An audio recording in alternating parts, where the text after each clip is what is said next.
Button. Mr Speaker, and it's always a pleasure to follow my honourable neighbour and colleague, the member for Hyndburn. Can I start by welcoming the tiered system, because what it does do is increase the simplicity of messaging, and that is very welcome. That is something that our constituents need more than anything else at the minute, because the vast majority want to comply.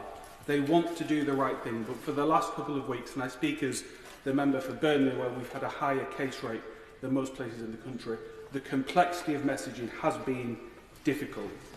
But the next thing that they want is light at the end of the tunnel. They want to know that there is something to look forward to. And so could I ask that ministers really do look at that 4-week review period and see if there's a way to bring that down? Because the worry is that at 4 weeks, if a place went into extra restrictions, into Tier 3, at some point next month, we're looking at Christmas before there's even a review of when those measures could be.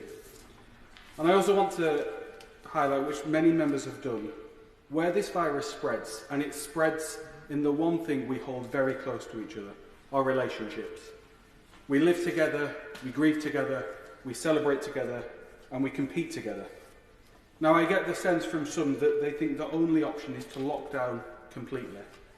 And I don't think that's the right thing to do. We absolutely need to limit interactions, but it needs to be targeted in the right place at the right time for the right length of time. Because sacrifice is important, and it is sacrifice that will get us through this, but it can't be without that hope. And so that brings me to test and trace, because I think that is the best tool we've got to make sure that our sacrifices are time limited. Now, we've got an enormous testing capacity. It's something that I think ministers should be congratulated on in this House. We've done more than many other countries. But the capacity in itself doesn't protect us. What protects us is how we use that capacity.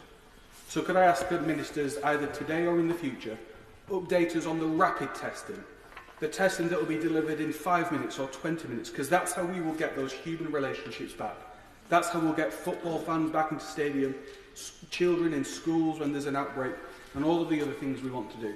So if ministers could do that, then I think that hope that I spoke about at the start, that hope that gives people a light at the end of the tunnel, will come back. Yeah.